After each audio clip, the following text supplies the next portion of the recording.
Namaste everyone. As usual, let's begin by relaxing the body and mind. Make sure you're seated comfortably and take a slow, deep breath in.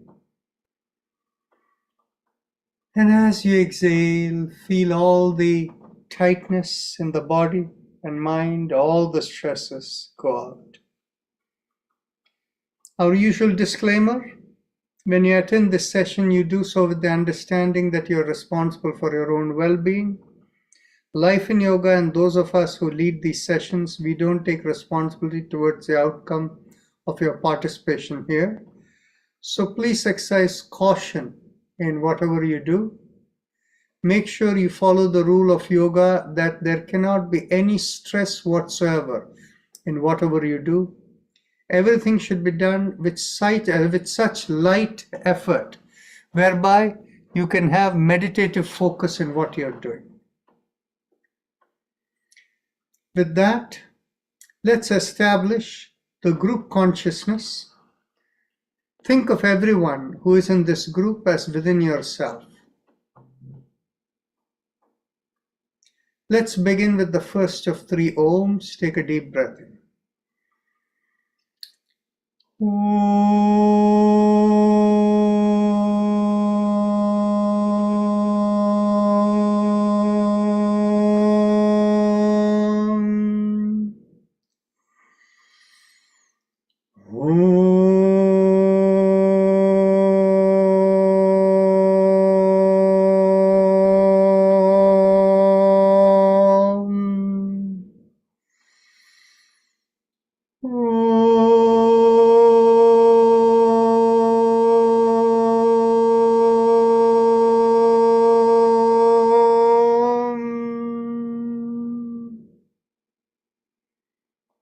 Now, we go on to our usual Sunday practice where we do some spinal alignment exercises, and thereafter we do the invocation of the 3 spirits and the special Gayatri mantra that we do. So let's begin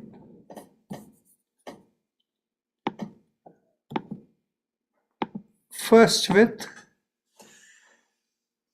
our spinal twist. We'll begin with that as the first one. As we do the sound ah, as we exhale, we twist the spine and the head to the right. And as we exhale, we come back to the center. Then with the next, we go to the left.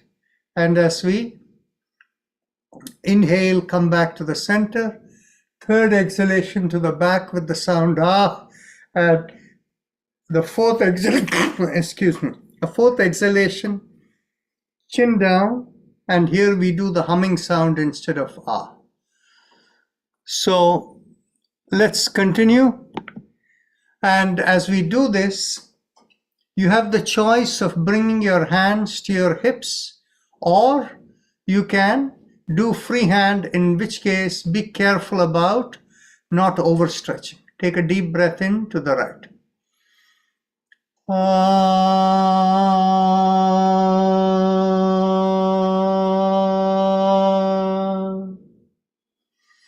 To the left.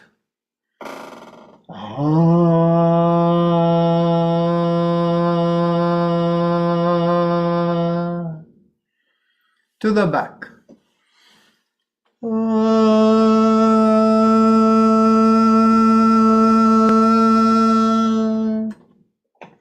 Chin to the chest.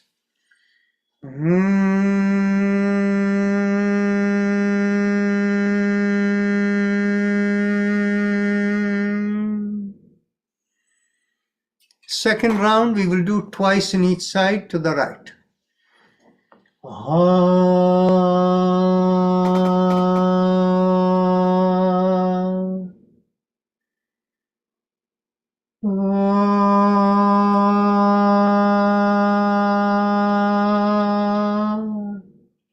To the left.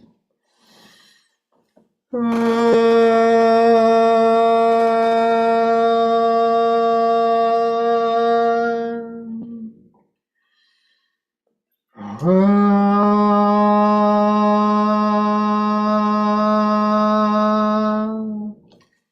the back.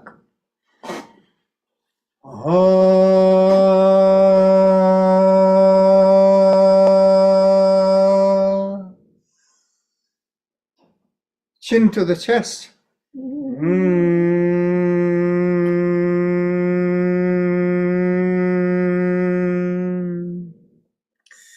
Second round, we will do twice in each side to the right.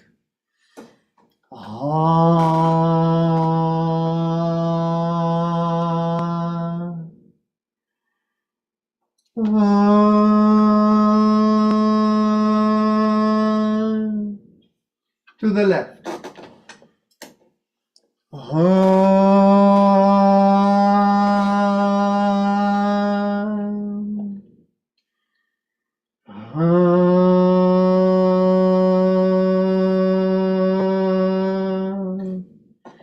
To the back.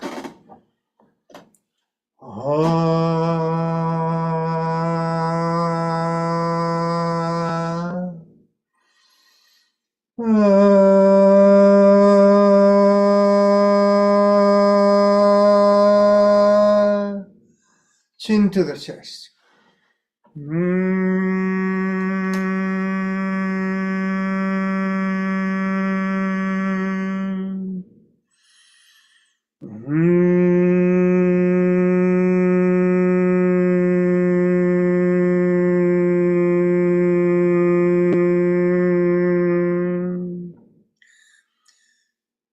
Third round, we will do 3 times to each side to the right.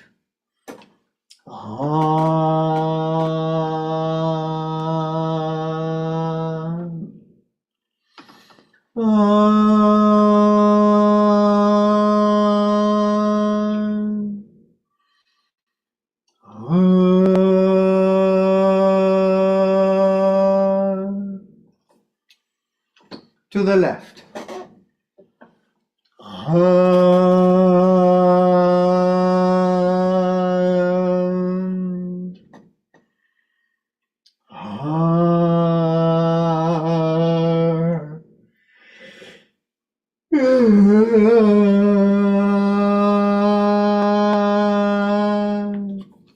To the back.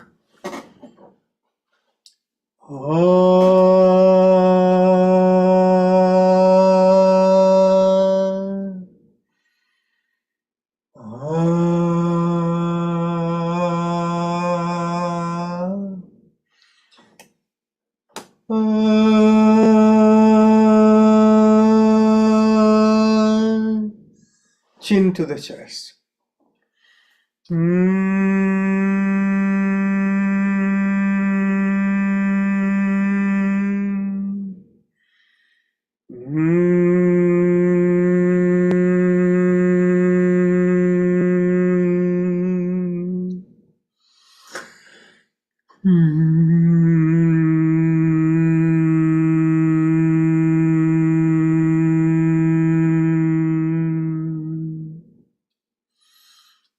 Now we can cross one leg over the other, and as we exhale, we squeeze at the perineum and pull the knee towards the opposite shoulder as we turn the head the other way. So take a deep breath in.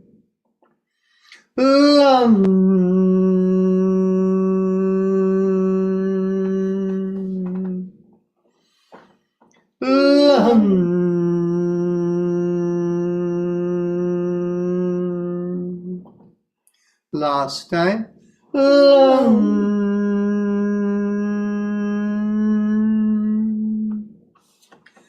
Now let's cross the other leg over.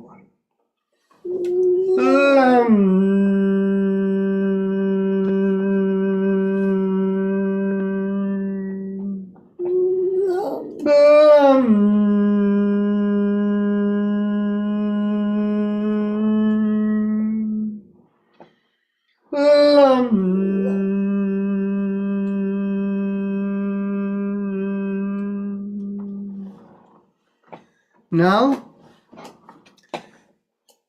we can sit up straight, and we'll do the sound Om or Ah 3 times and feel the vibration move up through the spine. Take a deep breath in. Om.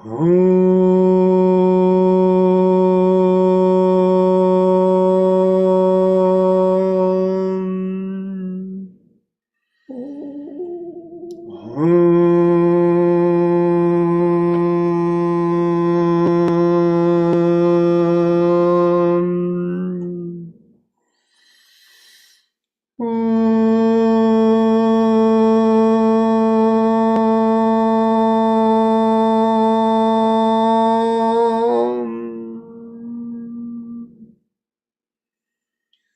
Now we can stand up, and those of you who don't have good balance, you can remain seated. Those of you who are standing, keep the feet shoulder width apart or a little wider. And whether you're seated or standing, bring your hands to your hips. And as you inhale, push on one hand and make a backward arch tilted in the direction of the hand you're pushing. Exhale, come back up. Inhale, push on to the other side, and exhale, come back up. And continue.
Last inhalation and last exhalation. Now bring the hands behind the back. Get hold of the elbows. Take a deep breath in. Lift up the chin and pull back the shoulders. Inhale and exhale into the stretch you feel. And make sure that you feel equal weight on both the feet.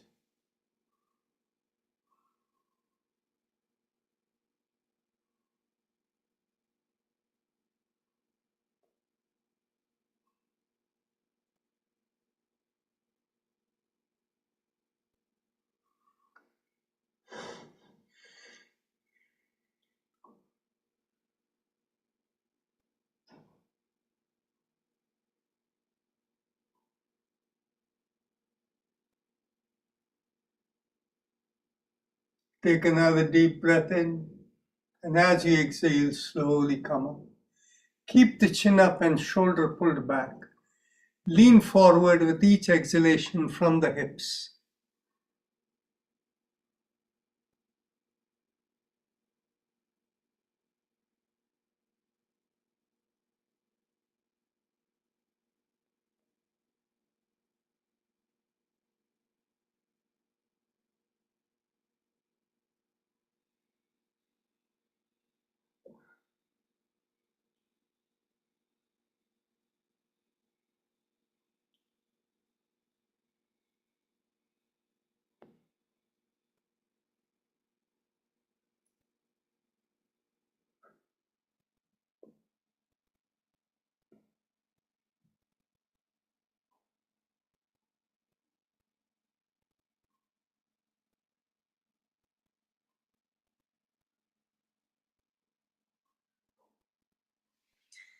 Take another deep breath in, and as you exhale, bring the hands down towards the floor.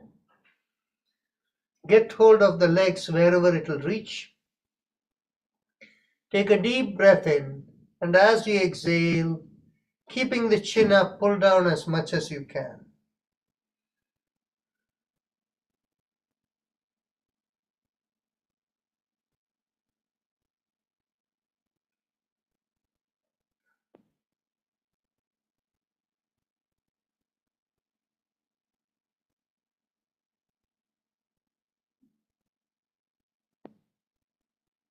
Take a deep breath in, and as you exhale, bring the right hand to the left leg and look up at the left hand.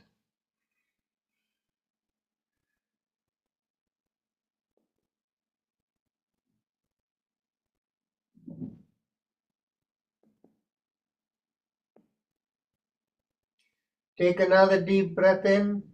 Bring the left hand to the right leg and raise the right hand up and look up at the right hand.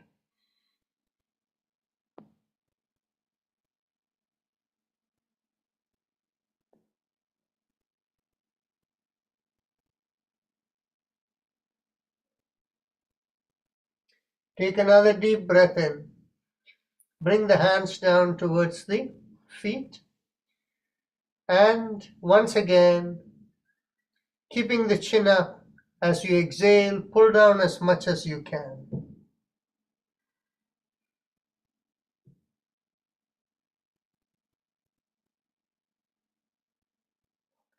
Take another deep breath in. As you exhale, drop the head in between the knees and inhale, come back up.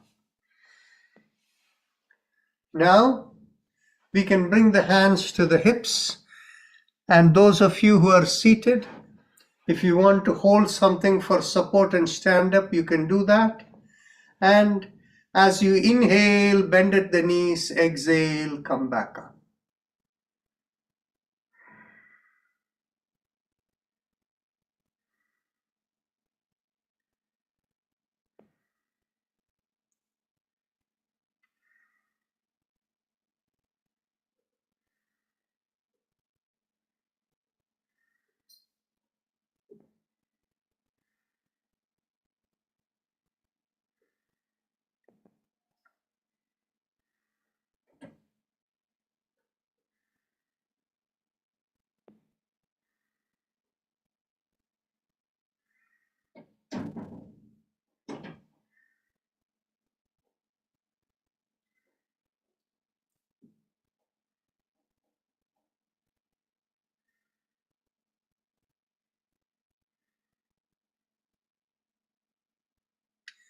Last inhalation and last exhalation.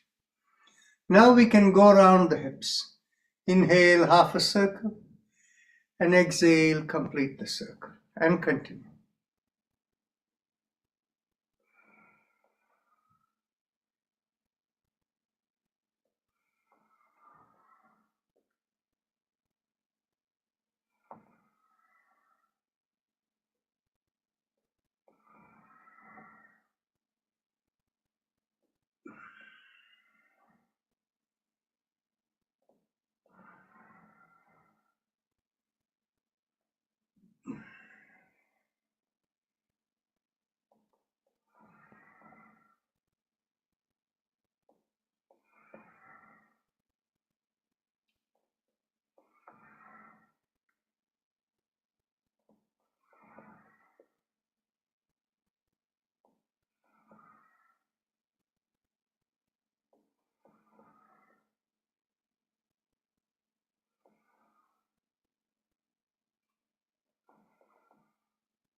Last inhalation and last exhalation. Let's go reverse.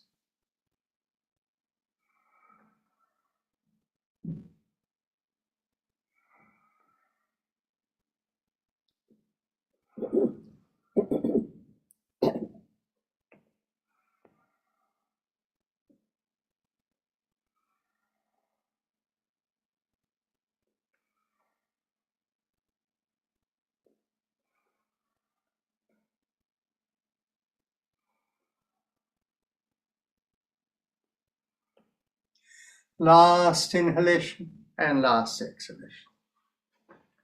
Now we can take a seat.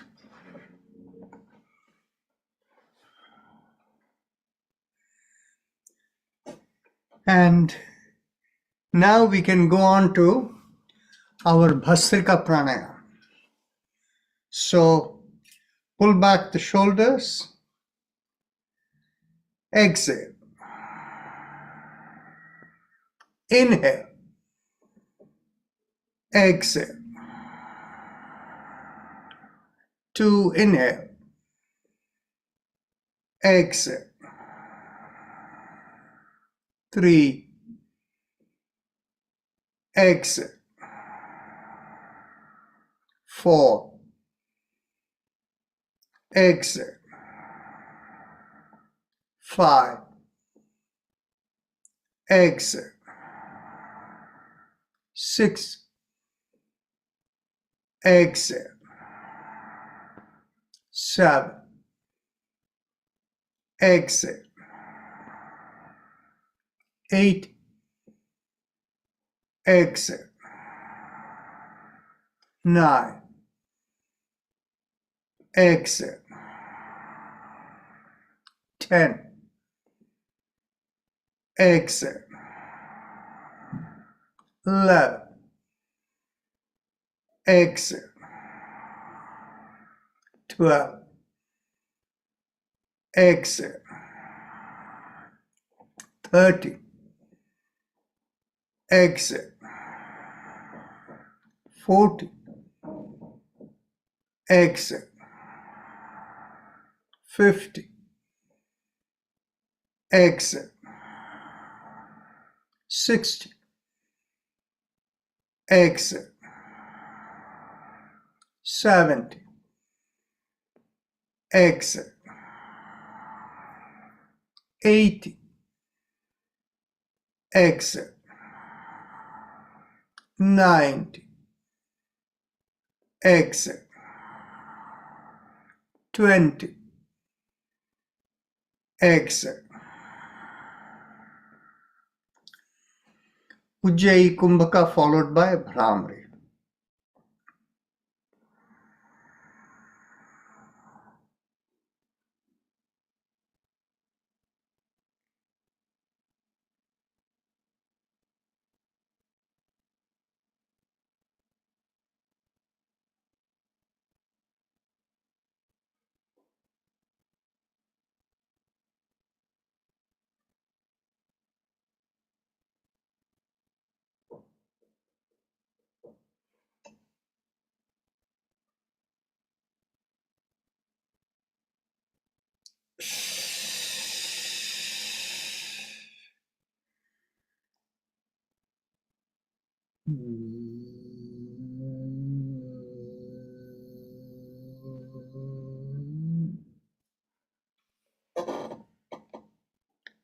Those of you who are in the attendee list, if you want to join the panelists, I'm sending the invitation.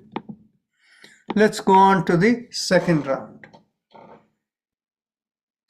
Exhale. Inhale. Exhale. 2. Exhale. 3. Exhale. 4. Exhale. 5. Exhale. 6. Exhale. 7. Exhale. 8. Exhale. 9. Exhale. 10. Exhale. 11. Exhale. 12. Exhale. 13. exit. 40, exit. 50, exit. 60, exit. 70, exit. 80, exit. 90, exit. 20, exit. Ujjayi Kumbhaka followed by Bhramari.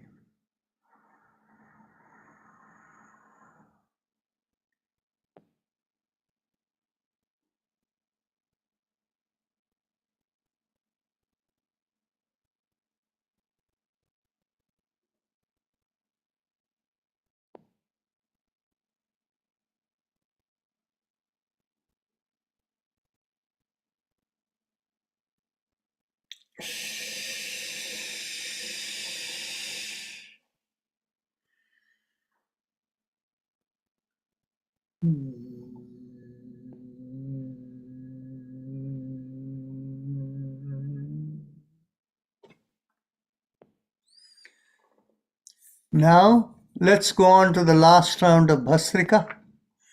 Pull back the shoulders. Exhale. Inhale. Exhale. 2, inhale. Exhale.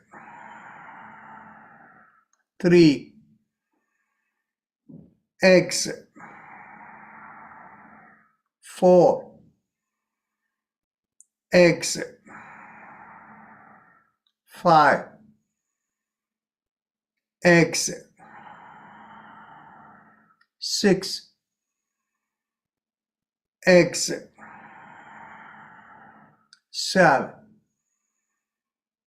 exhale. 8, exhale. 9, exhale.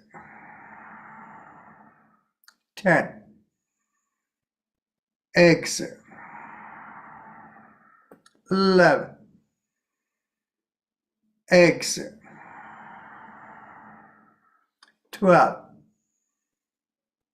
exhale. 30, exhale. 40, exhale. 50, exhale. 60, exhale. 70, exhale. 80, exhale. 90, exhale. 20, exhale.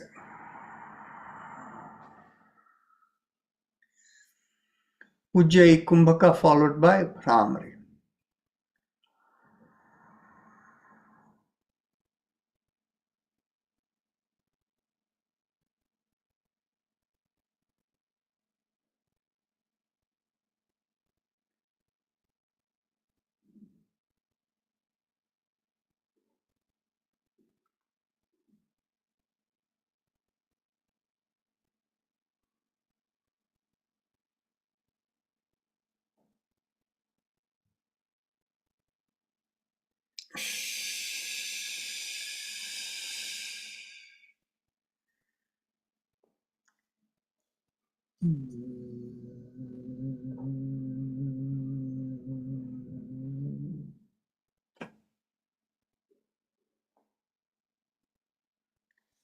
Now we can get ready for our chakra vibrations, followed by the Ujjayi with visualization that we do.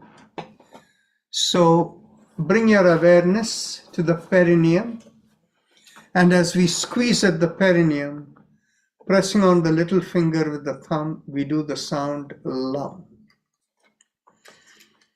Lum.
Release the fingers, continue.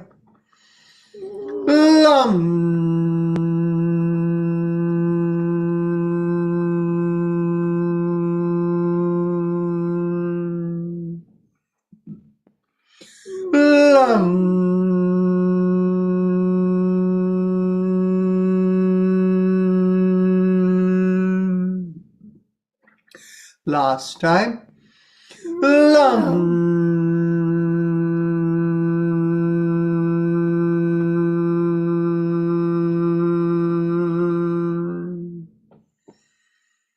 Bring the awareness behind an inch above the perineum, behind the pubic area, and as you squeeze in there from front to back, we do the sound VOM, pressing on the ring finger of the thumb.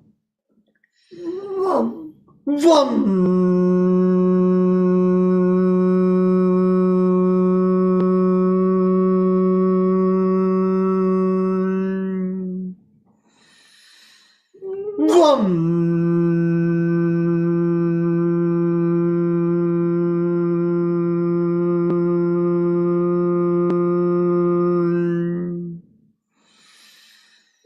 VOM.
Release the fingers, continue.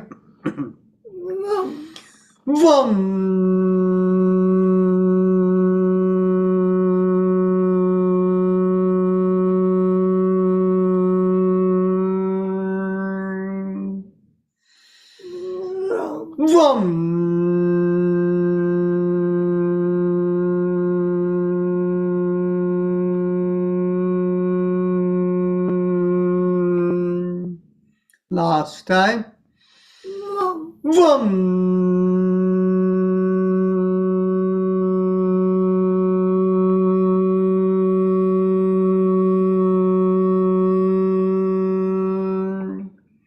One more time.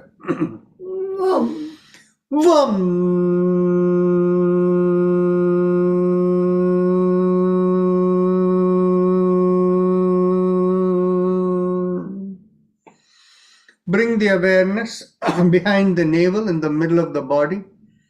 And as we draw in at the navel, we do the sound rum, pressing on the middle finger of the thumb. Rum. Rum.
Release the fingers and continue.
Last time.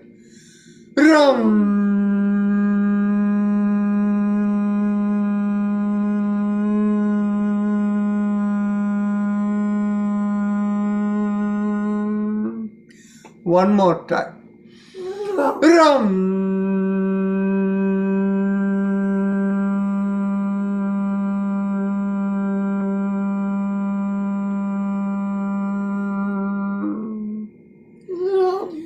Bring the awareness to the in between the breasts and the middle of the chest. And here we do yum, pressing on the index finger with the thumb.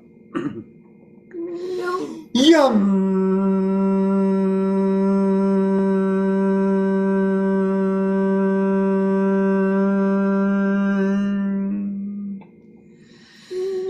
Yum.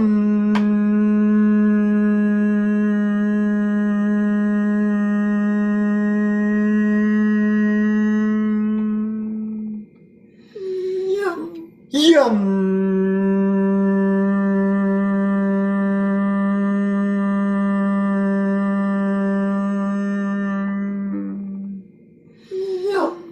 Yum.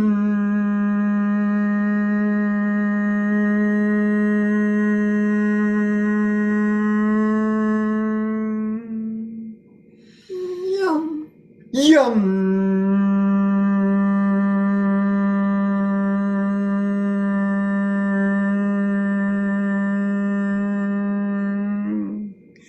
Release the fingers. Continue.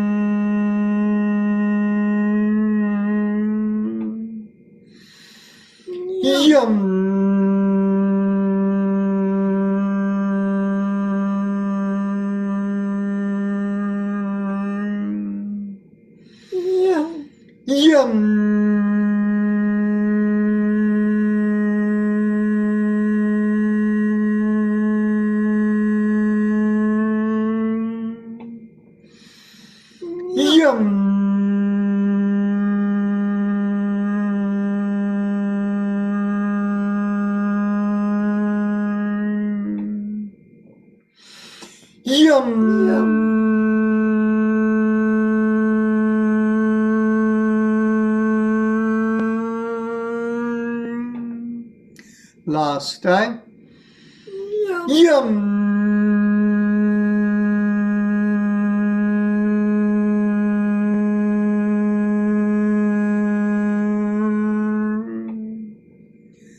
Now, bring the awareness to the throat, and here we do hum, thumbs up, loose fist.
Release the hand. Continue.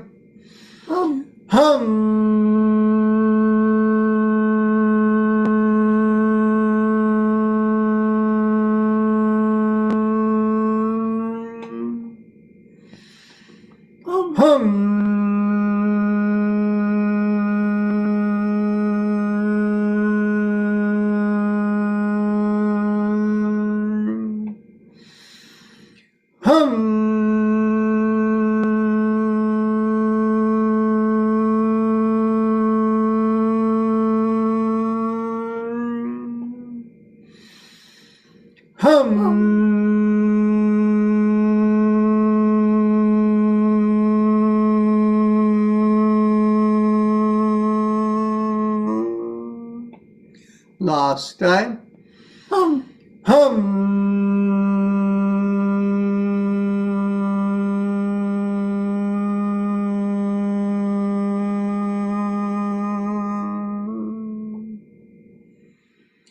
Now, bring your awareness to the middle of the head, and here we do chum, thumbs up, loose fist. Chum.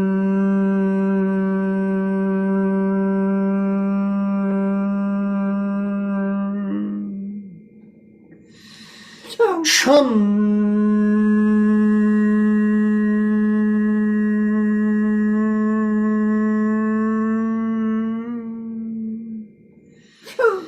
Chum.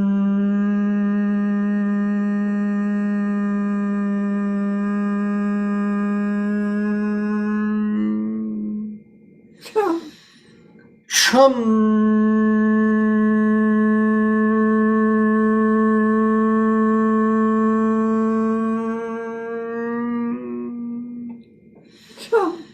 Chum.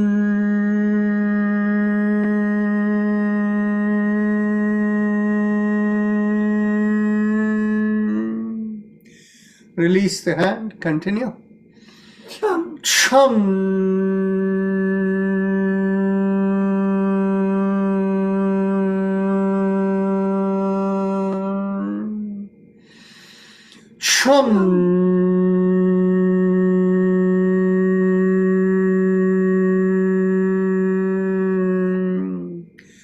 Bring the awareness to the top of the middle of the head, and there we do Om, thumbs up, loose fist.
Release the hand, continue.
Last time.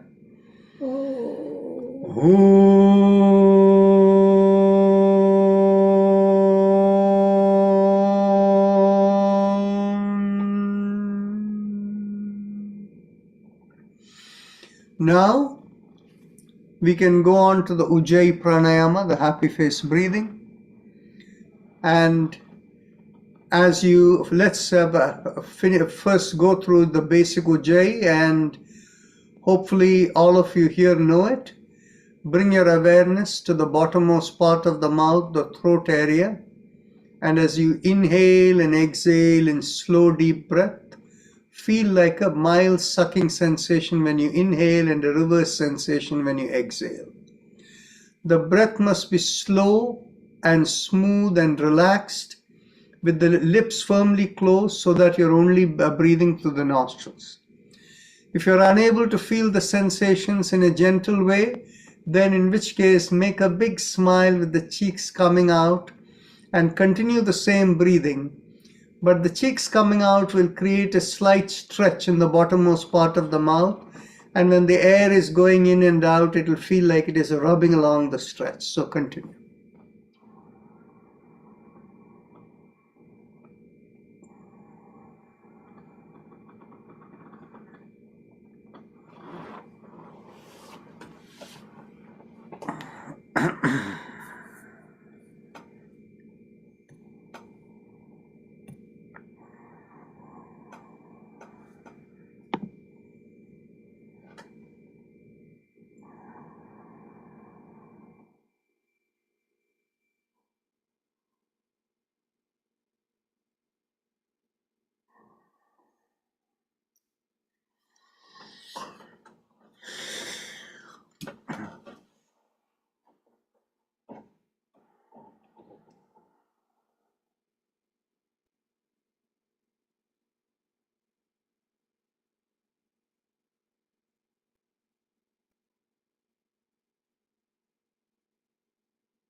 As you continue with the Ujjayi Pranayam, we will add the visualization.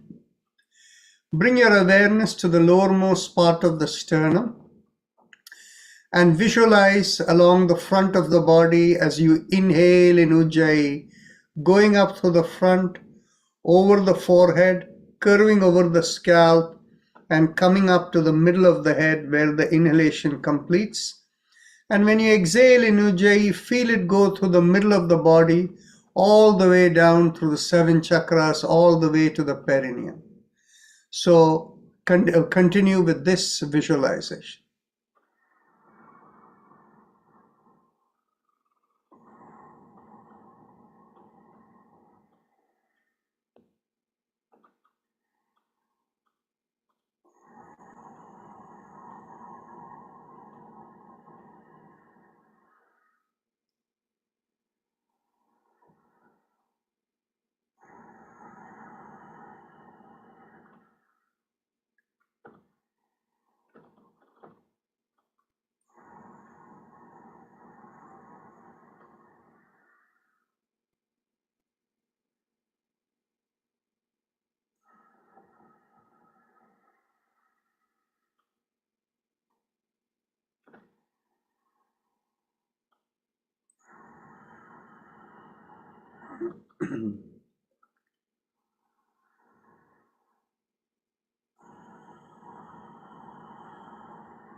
Now, as we continue, let's change the visualization.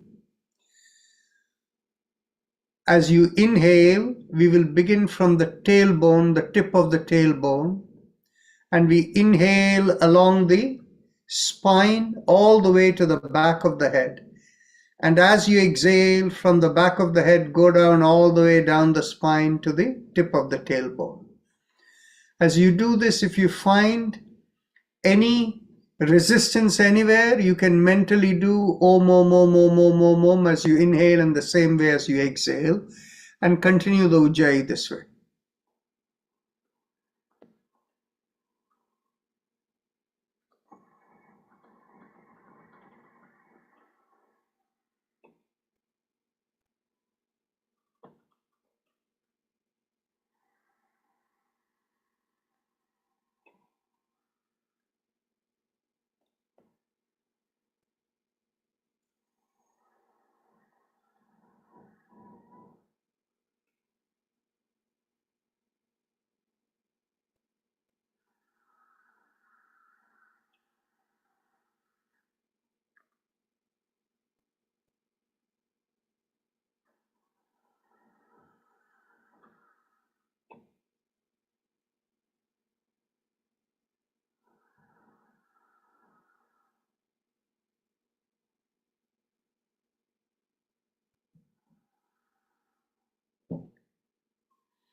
Now, bring the awareness to the bottom of the feet, a couple of inches below. And as we inhale, visualize the Ujjayi flowing through the entire legs in a full band covering the body, going through the body all the way to the head and above the head, a couple of inches above the head. And as you exhale, going down.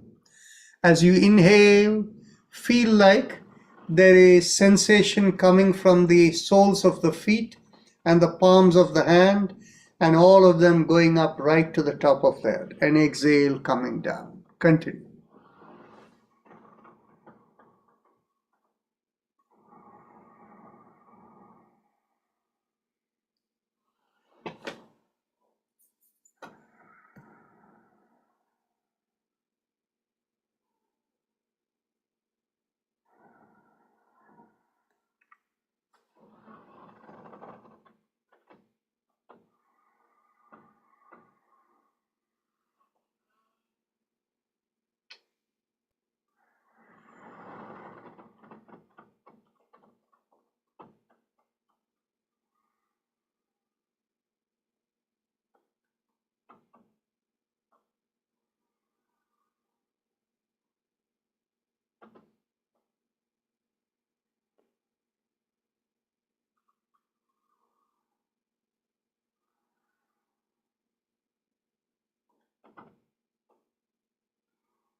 Now, as we continue, visualize that the awareness is like a foot or two around you and below your feet, several feet below and several feet above the head. And as you inhale, visualize you're coming from below the feet and going through the body all the way up to the above the head, connecting with the cosmic intelligence. And as you exhale, feel it bring down the cosmic intelligence, whatever is needed for you to fulfill the purpose in this lifetime and for your health. And as you exhale, feel like all unwanted gross matter going below the feet into the earth. And as you inhale up again, think of any gross matter needed for the body to come in from below the feet, and any unwanted subtle matter, as you go up, they really get released to the top of the head. So visualize this and continue.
Last exhalation. Now, we will go on to invoking the three spirits to take our awareness beyond the body, and then we will do the affirmation. So first, let's keep our hands together and mentally invoke the brilliance of the sun and energy within us. And mentally give an offering to the sun that it is empowering you with so much of vibration, vitality. Now open out the palms and actually rub the palms gently and separate the palms an inch or so from each other and roll the palms and see whether you feel slight sensation in the palm.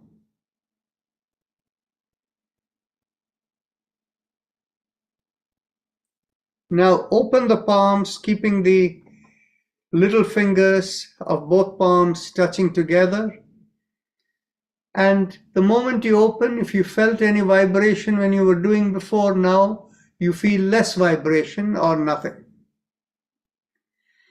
Now we will call upon the first of the three spirits, the spirit that takes your awareness beyond the body. That spirit we call as Gayatri, and ask that spirit to come into the palms of your hands. Feel a distinct change in the vibration in your palms. Take the palm inward into you and feel the vibration change slightly in your whole body. Now once again open the palms, and this time we will call upon the spirit that takes your awareness beyond the physical world into the spiritual world. We call that spirit as Savitri. Call upon Savitri to come into your palms and feel the vibration once again change, but yet it feels a different kind of vibration. And take the vibration into you. And once again feel a change in your vibration. Now call upon the third spirit with your palms open, the spirit that connects you into the source of all cosmic wisdom. We call that spirit as Saraswati. And once again, feel a vibration change in your palms. And it feels yet a different kind of vibration. Take that into you and feel once again the whole body's vibration change a little more. And now we'll do the mental affirmation. Now that we are connected, we will do the affirmation that in the context of the three levels of existence, which are all connected by the sound Om, with the brilliance of the sun, we seek to imbibe cosmic wisdom, spiritual wisdom, whereby we can project into the world, the implication being to fulfill the purpose for which we have come into this body. So that you can say it in Sanskrit or simply mentally affirm in English. And when we do it in Sanskrit, we say Om Bhur Bhuva Swaha in the context of the three levels of existence: Bhu, physical world; Bhuva, the spiritual world; and Swa, the source of everything. With the brilliance of the sun, Tat Savitur Varenyam, with the brilliance of that sun, Bhargo Devasya Dhimahi, may you have the intelligence of the spiritual beings. Dhiyo Yona Prachodayat. From that, may you be able to project into, from that intelligence, project into the world, and the implication being to fulfill the purpose for which you are born. So you can do this affirmation mentally.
Now, become aware of your breath and bring your hands together and thank the three spirits that enabled us to deepen our meditation. And after thanking them, we can let them go in an opposite motion of how we took them. So now, take a slow, deep breath in, and we'll do one long Om together. And when you finish the Om, you can raise the palm of your hands in front of your face and look straight into the palms of the hands.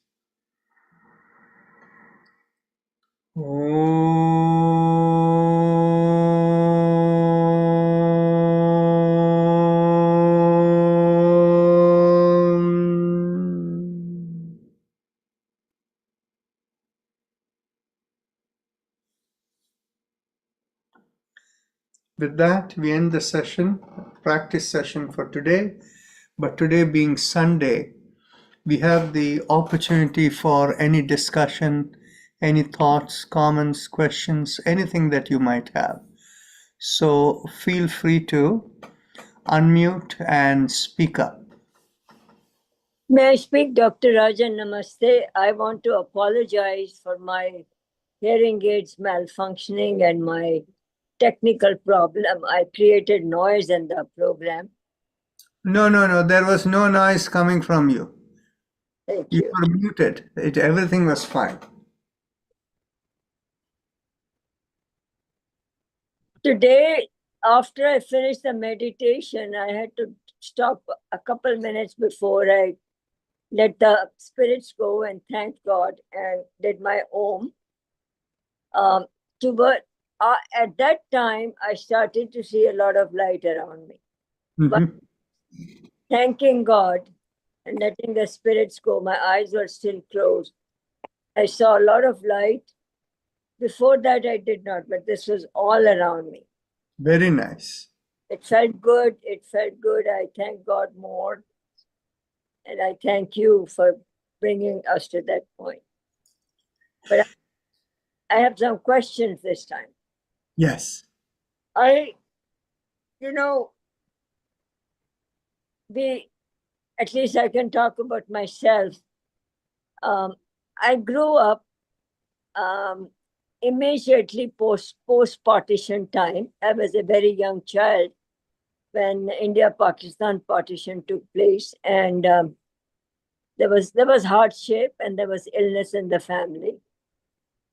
And this one day, my mother was lying with a cerebral hemorrhage, and she lost her pulse and everything. And I went with my friend to the store next door, and got some prasad and distributed to everybody I met on my way home. And when I reached home, the murti of Bhagwan Ji from Diwali, and I offered half of that to God's murti and half I took myself and my friend. And I have had that faith. My mother woke up after that. She had more illness after that. Eventually, she did die, but 8 years later. Mhm. I have great deal of faith, God. Now, when we pray and I meditate to the conventional Hindu gods that we are used to, we are all used to God. I do believe in higher power, one God, and I do believe that our various Hindu deities all belong to God, and they're all methods of reaching the supreme, whatever it is, nature, God, light. I call God.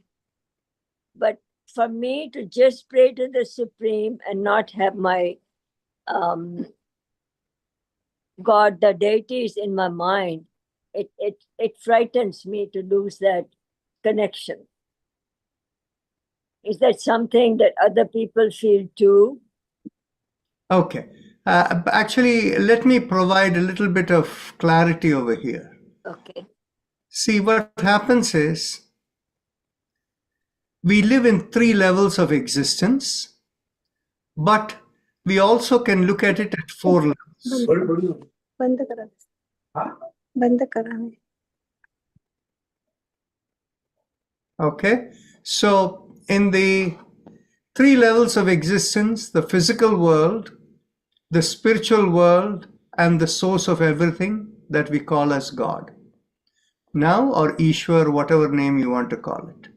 Now, between the physical world and the spiritual world, there is the vibration that connects, which we call as the Sukshma Sharir, or the subtle body.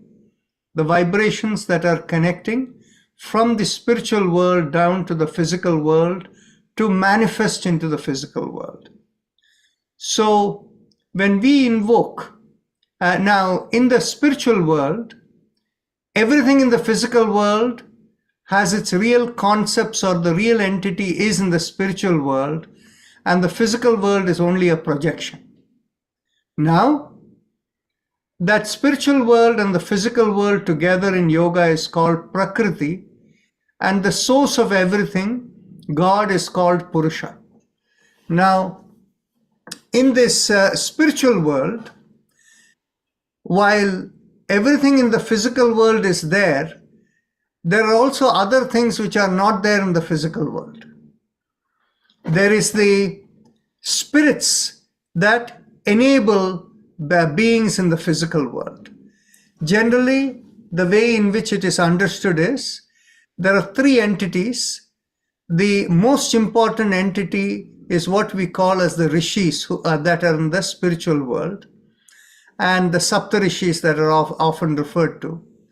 And those saptarishis form the operating system of everything that is manifesting in the physical world.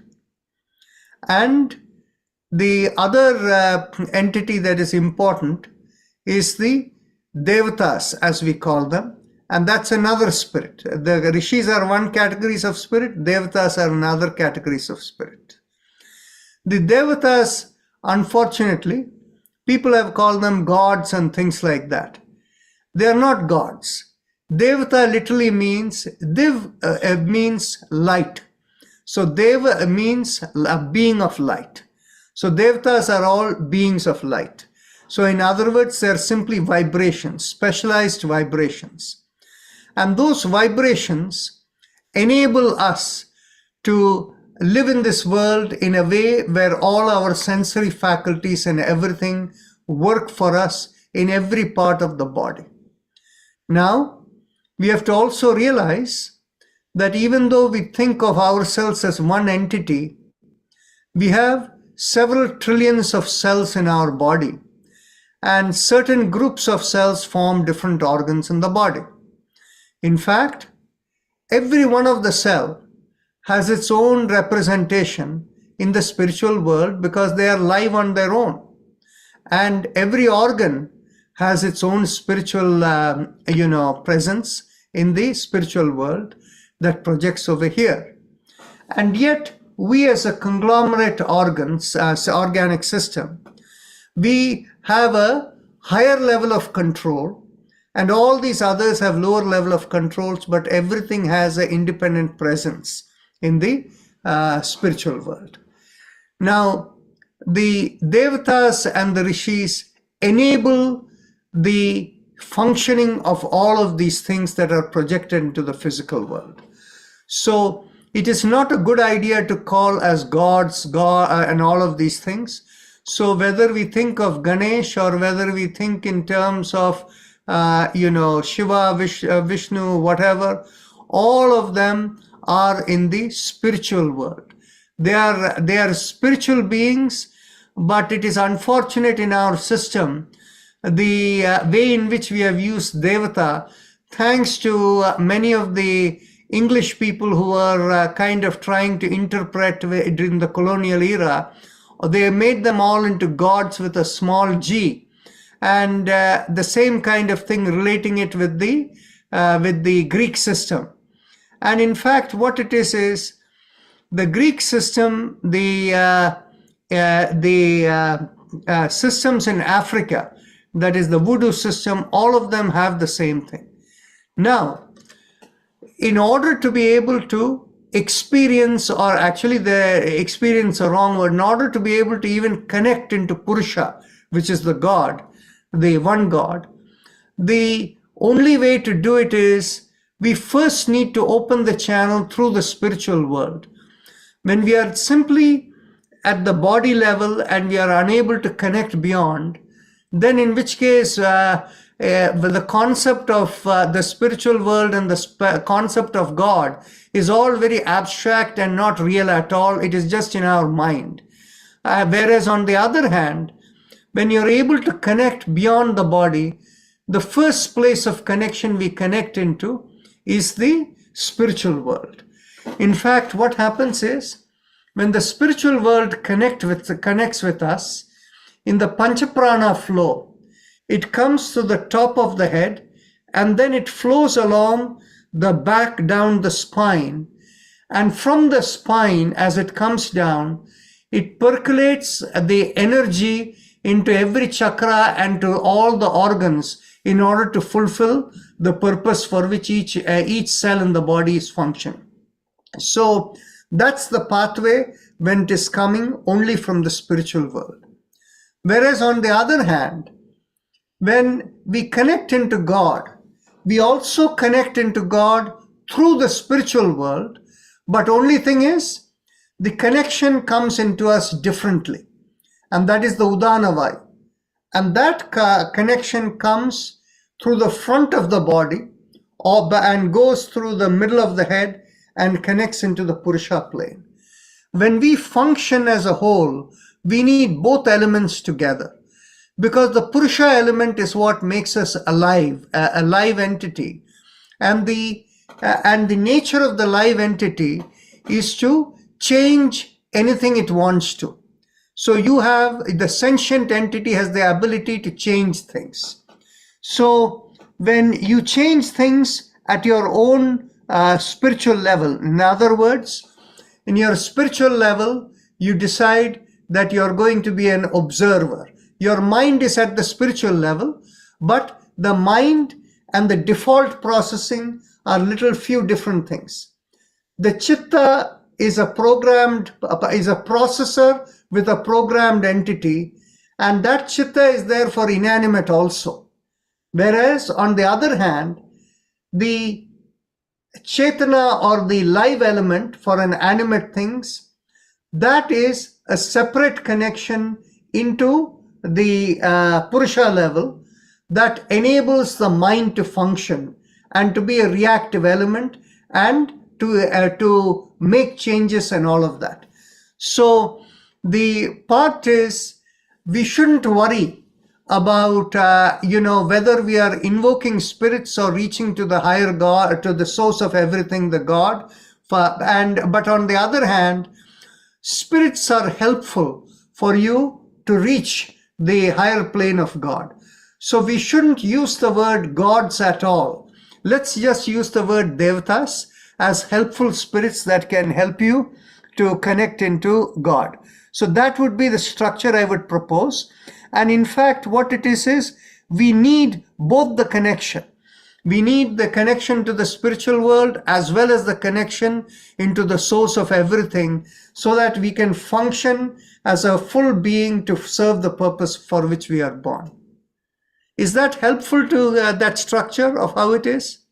Yes, it is very helpful. I thank you for it. So going back to where we started with the rishis, Saptarishi, how will that fit into the current concept that we are talking about? Well, what happens is the role of an operating system is how the communications will flow. So from that system over there, when the communication flows into our body, we have 7 chakras, and from the spiritual world coming through the top of the head, going along the spine and working through the 7 chakras to make the body fulfill at every cell level to fulfill the purpose. Now what happens is that 7 chakras and the construct of this is really being managed by the Saptarishis. Whereas on the other hand, if you look at birds do not have these 7 chakras. Okay? And if you look at other kinds of animals, each is different. So the operating system, how it flows, the communication flows, that is what is governed by the rishis. So a good way to understand the difference between rishis and devatas is, in a computing system, you have a peripheral things like your webcam, your speaker, and things like that. All these we call as peripherals. So our peripheral senses, like the eyes, the ears, the eyes are seeing, the ears are hearing, but the interpretation of it is actually happening because the devata allows it to be interpreted. So the same way when you have your printer or your webcam or your microphone, while they are listening, what you're listening to, the interpretation is happening, or your printer is getting information. It is because there is a thing called a driver. We call it in the computer language a driver that makes the connection. So the devatas are the drivers of our cosmic system, whereas the rishis give the structure of the communication. Okay. So function and structure, 2 things. Yes, actually the rishis essentially govern how input comes into the system, how it goes out, and they also govern things like if anything goes wrong, how to fix it and things like that. So it's really that functional element, yes. So when we see those stars in the sky, the Saptarishi, we call them Saptarishi. They're representing the Saptarishis. Actually, what it is we call many things as rishis everywhere. In fact, when human beings are there, we call Patanjali, Maharishi Patanjali, we call Vyasji as, Maharishi Vyas, and, the Brahmarishi Vasishtha and all of these things we call them, right? So the concept of a rishi is one who understands the cosmic flow. The Rita means the cosmic flow, and Rishi is one who understands or is connected into the cosmic flow. So the thing is basically, in my view, looking at the stars and calling them as the Saptarishi is, simply like somebody if you go to the Grand Canyon, you will find there is the Mount of Shiva and Mount of Vishnu. Somebody gave it a name, Mount of Shiva and Mount of Vishnu. Same way somebody gave the stars Saptarishi, whatever, because there were 7 of them. Thank you. Yes. Thank you, Dr. Rajan. Very helpful.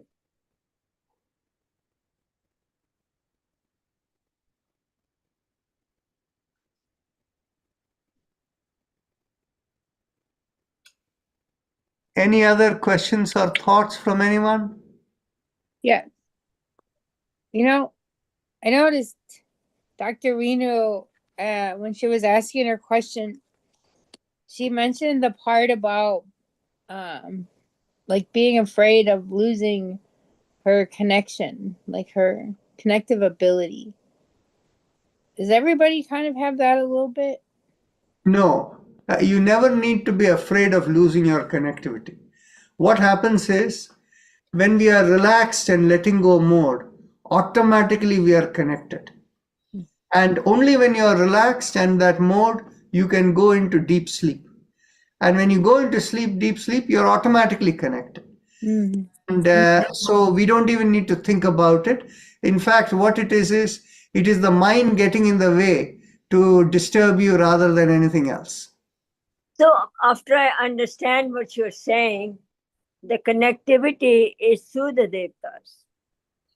But actually through the spiritual world, not through the devta. Actually, you are right. Our senses are enabled by the devtas, right?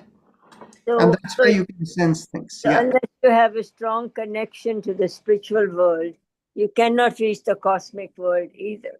But don't use the word cosmic world. Spiritual world is the cosmic world. The cosmic world is the spiritual world plus the physical world we call as the cosmic world. But the source of it we cannot reach. That is God. The source. Yeah. Thank you. Thank you. That helps me personally very much. Dr. Narayanan, Yes, go ahead. hi, Bhairavi, namaste. What is the purpose of Bhastrika? Okay, I'll answer that question, but Sadhana ji has her hand up for a while. Please go ahead, Sadhana ji. No, Ask- go ahead. You can answer, Bhairavi. Okay. I was related to this. Thank you, Dr. Rajanji, for excellent presentation in the morning. I attended. And every time we learn so much deeper and deeper through your presentations. Thank you so much. I had a question about the way you said the three different words, the prasad, that enables us. Yeah. Understood that. Om, that is the vibrations in our subtle body, which connects our physical body to the all higher states, to the spiritual and beyond that. What about, could you explain Purusha again, please? Yes. Thank- Actually, the best way for me to explain Purusha, okay, let's look at it this way. You have God, then you have the spiritual subtle world over there, spiritual world. From there, the subtle vibration project into the physical world we know, right? So we as physical beings, we have dual connection. We as live beings. Now, your sofa and the chair that you're sitting on, or the grain of sand and all of these, they don't have the Purusha connection. But all of them have a chitta that connects into the spiritual world, and these are projections from the spiritual world. So in other words, the chitta exists in the spiritual world for everything that is projected in the physical world. Now, for live beings, besides our connection into the spiritual world, through that spiritual world, we also have a connection into the source of everything, Ishvara, God. And so what happens is, that part is difficult to feel that connection or to even understand the chitta unless you can quieten the chitta. Now, the connection into the source of everything is our Purusha. Whereas on the other hand, that is why in the Yoga Sutra, God is also called the Sattva Purusha. Okay? The idea of Sattva means of course, Sat refers to reality. And in the context of the gunas, the Sattva means that which is stable and flowing all the time stable, there is not changes going on. So the God is referred to as the Sattva Purusha, and our connection into God is the Purusha connection in us. And this is where it is very interesting that if you are able to keep that connection and everything else in the chitta breaks down except your connection, and you're able to reach the highest over there, as the Yoga Sutra says, your abilities become equal to that of God. Which means what? In a certain sense, we have to be very careful when we say this. In one way to say it is, you're becoming like God or you are God or whatever, but we have to be very careful. The Yoga Sutra also very clearly says, you'll never be able to achieve that unless you understand yourself distinct and different from God. And yet, when you attain that state, you have all the qualities of God. Think of it. So the thing is, you see, our Purusha element, when we are in this living state, is our connection there. But the potential connection, when you are able to retain that as a Chanapati yogi and everything else is gone, then you have all the abilities of God. And that is the state, as it calls, as Pratipatti. And in the Vishishta Advaita and the Dvaita tradition, that Pratipatti concept is being so close to God that you have all the abilities of God. But your identity is present. Identity is not dissolved. Is there any human being It is that we know who has achieved it? Well, I personally have not inquired into it, but within the Vishishta Advaita system, they call many saints over there who are supposed to have achieved it. Okay, so the thing is basically, what are the qualities that enable a person to achieve that? Now, the thing is basically, there are two people who come to my mind. One is in the Vishishta Advaita system, there is this lady called Andal, who is supposed to have, who thought God as her spouse. And from the physical body, she disappeared as light and everything was gone. Okay? Now, another person from the Maharashtrian tradition is Sant Jnaneshwar.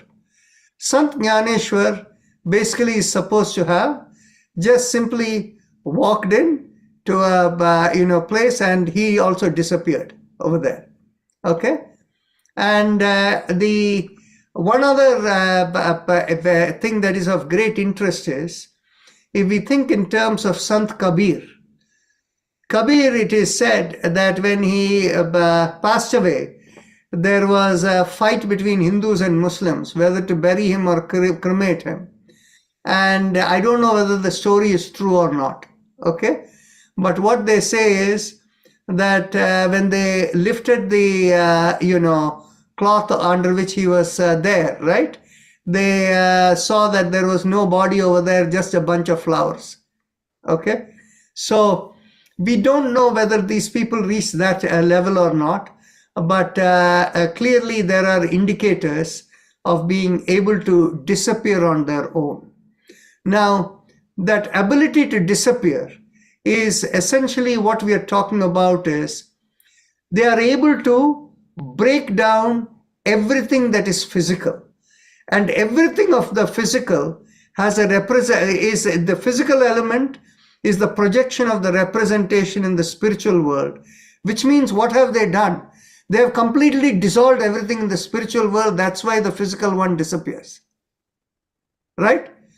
So if they have been able to do that, then maybe they have reached that state.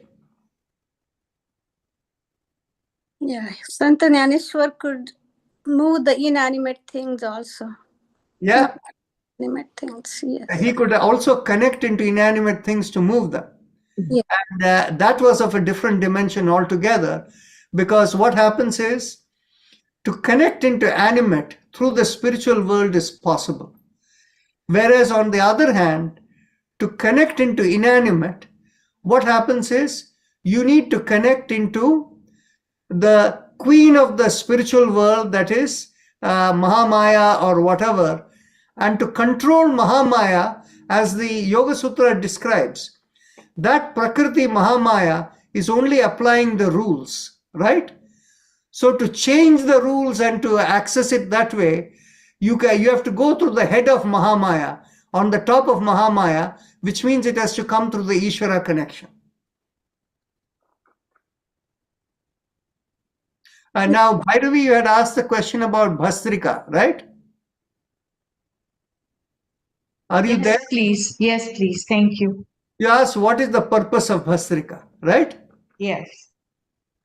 See, what happens is our body, while it is at a physical zone, is a representation of whatever is our spiritual self in the spiritual world. There is a constant interaction between the two, right? Now, what happens is, whatever we are meant to do, from the projection there, for the physical body to function, the spiritual communication says, okay, you breathe at this rate, and your heart pumps at this rate, so that oxygen and glucose all flowing through is giving energy for the different parts of the body and all of that, right? Right. Now, what happens is, it is very interesting, when you go to the high level of yogic level, in fact, you will find yourself energized even without having to go through the breathing process. But that's a different matter. But when people are working mostly at the physical level, when Bhastrika is done, it increases the vitality flow in the body. And why is vitality flow important in the body? It is important because without vitality, you cannot even meditate. And in fact, the intensity of the meditation will increase when there is greater vitality. And so what happens is, as a person gets rid of all the busy activity of the mind, they release the extra vitality that is there in the body to move it towards a meditative connectivity. And all of that is possible, but at the same time, when you do Bhastrika, there is more energy available to increase your power of connectivity. That is the reason we do Bhastrika. Have you felt that, Bhairavi? Very much so. Okay. So I should have asked you to answer the question. Well, I wasn't sure. Because it seems like every practice we do increases that connection to a point where you're only in your kind of meditative state and not aware of the body. Yes, actually what it is every practice we do goes towards that. So the thing is, you see, each practice works in a slightly different way. When we do by the way, the body's moment by moment functioning happens through the Samana Vayu being in balance. Okay. So that is through the Sushumna Nadi. And the Samana Vayu can reach its own balance even when there is ill health in the body. It has accepted the ill health, and so it will be in balance over there. If the Samana Vayu is not in balance, the mind will be agitated. Okay. And the body can also be agitated because the body and mind are not connecting well enough. So when we do the chakra vibration, we pacify the Samana Vayu. And so what happens? The mind becomes relaxed, and in turn, as a consequence, the physical body also becomes relaxed. Now, when we do practices related to our spinal alignment practice, the spine is the pathway through which the spiritual communication is coming in, right? So because of that, if the spine is not in a good shape, if it's not properly stimulated, the communication becomes a little slower. That is why anytime we do spinal alignment, you feel a little more better. And the Ujjayi Pranayama, from a physiological element aside, is actually stimulating the connection, the peripheral nervous system connection. And what the Ujjayi is actually doing, while from a physiology standpoint, it has an anti-inflammatory effect.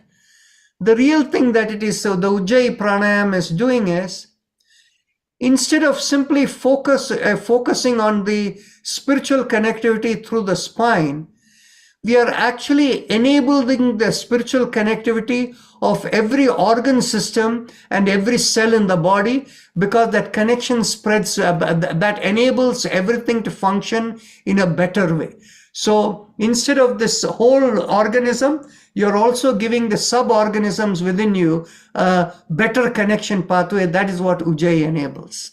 So does that answer your question, how each one of them help you?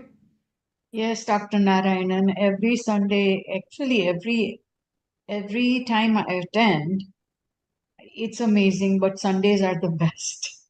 The connection is incredible. Okay, so we are, so Sadhna ji, you have one more question? Yes, is it okay? Yeah, we'll keep that. Okay, I see Julianne raised a question too. And with that, we will close over here. So Sadhna ji, go ahead. Yeah, about if at all there is spine as such anatomically is not right, as sometimes elderly people, we all get the spinal problems, the vertebral problems. In those cases, how the vitality goes, through the spine. Suppose someone has scoliosis. Yeah, I'll answer that question. What it is the intelligence of the spiritual being. There is enough intelligence over there. When physically something is distorted, as long as there is relaxation in the body, it will find its own pathway. So there is really no problem. The key part is we need to kind of reflect on it a little bit. What happens is, if there is major spinal degeneration and people do nothing about it, then there will be pain and things like that, physical pain that is coming. And the physical pain, as our good friend Dr. Sarkar tells us, it means pay attention. That's what the inner sense is telling the higher being. And so what happens is, if a person does something towards that, that can also be restored, because the spiritual being has the ability to restore. I'm going to give you, this may sound a little strange to you. What it is I'm beginning to see now that there have been at least 4 cases of people with our spinal mantra. They have been able to overcome the deficiencies in their spinal column. In fact, one of them is right here, Tammy. Tammy mentioned she had been, diagnosed with osteoporosis a few years back. And recently, after all our practice and all of that, the osteoporosis is gone without any medication. She is now in osteopenia. Okay? And the interesting part is, we have had 3 other cases where one person had a knee-related pain and problem.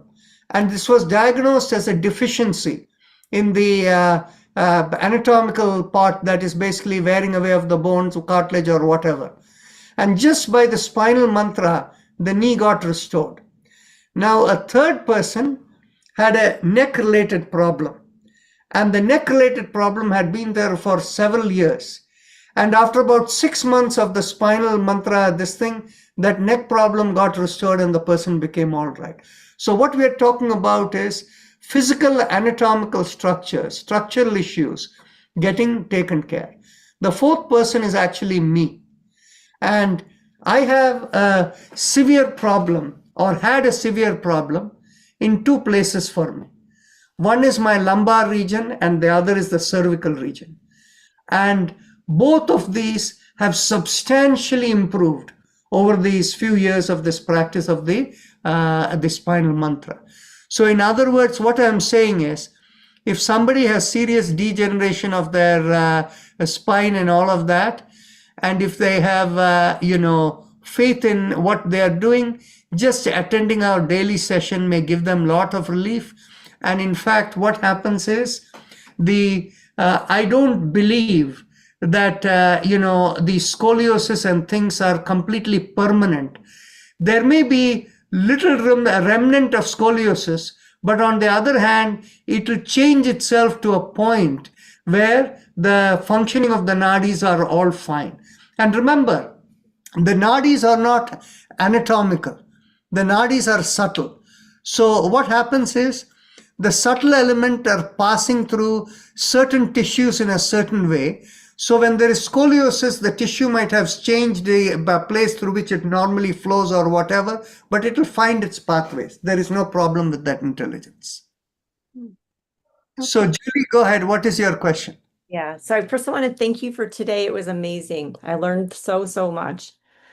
So my question is, I know that you mentioned repeating your mantra while you're meditating. Could you possibly share or help me figure out or let me know what my mantra would be?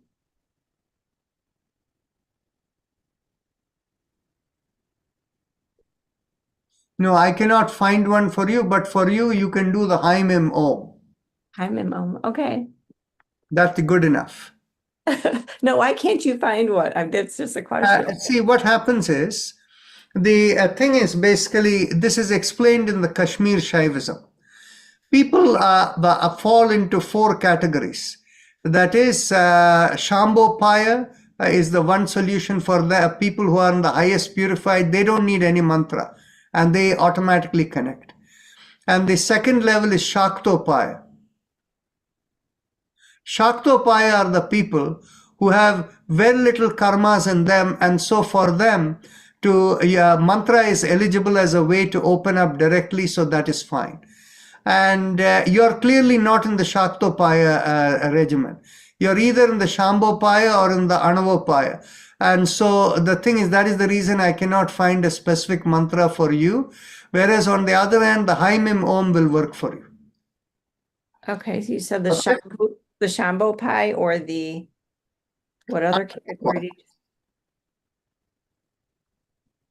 Okay, so we'll close for today. Yeah. Namaste, everyone. This was a little longer session than usual. Thank you, Thank Dr. you. Namaste.